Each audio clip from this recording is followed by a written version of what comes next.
Bismillahirrahmanirrahim. Bagaimana dengan hukum jilbab Ustaz? Apa hukumnya wajib?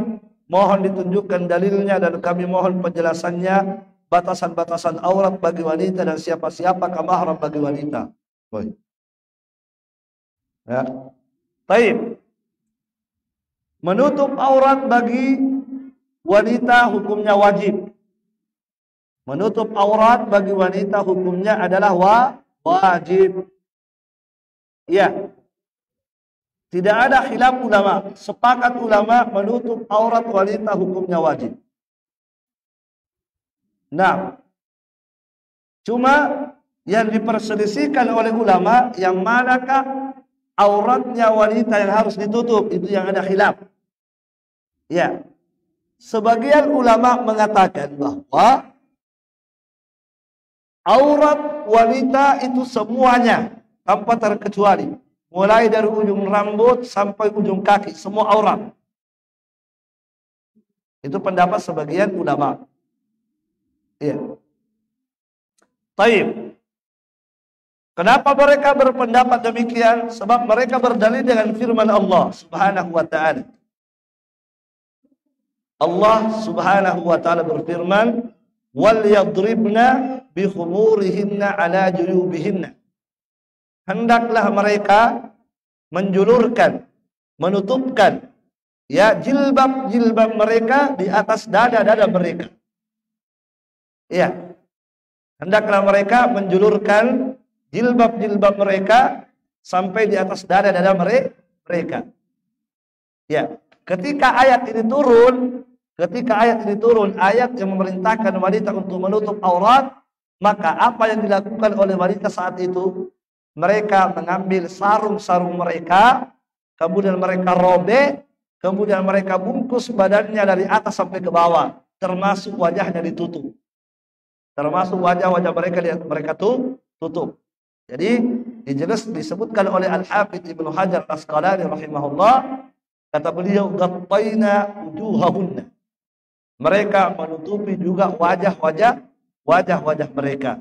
Sehingga perintah dalam Al-Qur'an tadi untuk menutupi badan dengan jilbab-jilbab itu mencakup menutup wajah berdasarkan keterangan para ulama tafsir dan juga ulama hadis. Seperti tadi keterangan Al-Hafidz Ibnu Hajar Al-Asqalani, beliau berkata ghattaina wujuhahunna. Mereka wanita-wanita di masa itu ketika ayat itu turun, maka mereka mengambil sarungnya dan mereka robek, kemudian mereka gunakan sebagai jilbab, termasuk wajah-wajah mereka tutupi. Paham ya? Jadi wallahu a'lam. Ya, walaupun ada sebagian ulama berpendapat bahwa wajah tidak termasuk aurat, ada.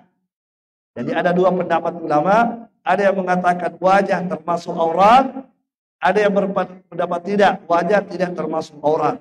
Itu pendapat Asy-Syaikh Al-Albani rahimahullah ta'ala.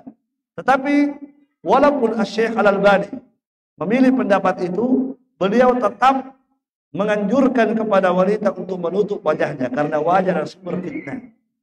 Ya, jadi sekali lagi walaupun beliau condong kepada pendapat ulama yang mengatakan wajah tidak wajib ditutup, tetapi beliau ketika punya anak gadis, beliau tetap menyuruh anak gadisnya bercadar. Ya, kenapa? Karena beliau memahami bahwa wajah sumber fitnah. Allah a'lam. Jadi, ya terkait masalah aurat wanita ini sekali lagi masalah wajah. Kalau yang lainnya jelas ya, dari atas sampai bawah selain wajah itu ada sepakat ulama itu aurat. Selain wajah dan telapak tangan. Adapun wajah dan telapak tangan ini ada khilaf ulama apakah telapak tangan dan wajah termasuk aurat atau tidak yang harus ditutup. Wallahu a'lam. Saya pribadi lebih condong kepada pendapat yang mengatakan termasuk aurat yang harus ditutup. Termasuk aurat yang harus ditutup. Dan menutup wajah itu kebiasaan wanita-wanita dulu. Kebiasaan wanita-wanita di masa Nabi sallallahu alaihi wasallam. Oleh karena itu ketika wanita ihram di masa Nabi, haji atau ihram, maka apa kata Nabi kepada wanita? La tantaki bil muhrimah. Wanita ketika ihram tidak boleh memakai cadar. Wanita ketika ihram mereka tidak boleh memakai cadar. Artinya apa? Artinya ketika mereka tidak haji, apa kebiasaan mereka? Kebiasaan mereka bercadar. Tetapi ketika mereka ihram lagi haji, maka di saat itu mereka dilarang oleh Nabi untuk memakai cadar. Ya, maka dipahami dari situ bahwasanya cadar adalah merupakan pakaian khasnya wanita muslimah dahulu di masa Nabi sallallahu alaihi wa ala alihi wasallam. Baik. Siapakah mahram bagi wanita? Nah, ini juga butuh pembahasan ya. Mahram bagi wanita. Iya. Secara ringkasnya wanita itu mahramnya ya, orang tuanya mahram. Ya. Kemudian pamannya mahram, omnya mahram. Kakeknya mahram. Ya. Adapun sepupunya bukan mahram. Sepupu itu bukan mahram. Demikian pula ipar bukan mahram.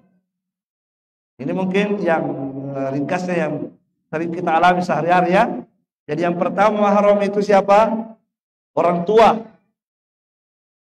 Kemudian kakek, mahram juga kakek. Kemudian paman, om. Ya, apakah saudara bapak atau saudara ibu, saudara laki-laki bapak atau saudara laki-laki ibu itu mahram. Kemudian mertua kita. Ya. Kalau bapak tadi apakah bapak kandung atau bapak tiri mahram itu? Bapak kandung atau bapak tiri mahram. Ya, kemudian kakek, kemudian om, kemudian apa lagi? Apa tadi? Mertua juga mahram. Kemudian saudara sesusuan. Misalnya ada laki-laki disusui oleh ibu kita. Disusui oleh ibu kita dan sudah disusui 5 kali. Sudah 5 kali disusui dan selalu kenyang. Maka dia menjadi mahram bagi perempuan itu. Saudara sesusuan namanya ya, mahram dia. Adapun yang bukan mahram yang sehari-hari yang kita sering temui adalah sepupu itu bukan mahram. Kemudian yang kedua yang bukan mahram adalah ipar. Ipar kita bukan mahram kita. Nah ya, Allah.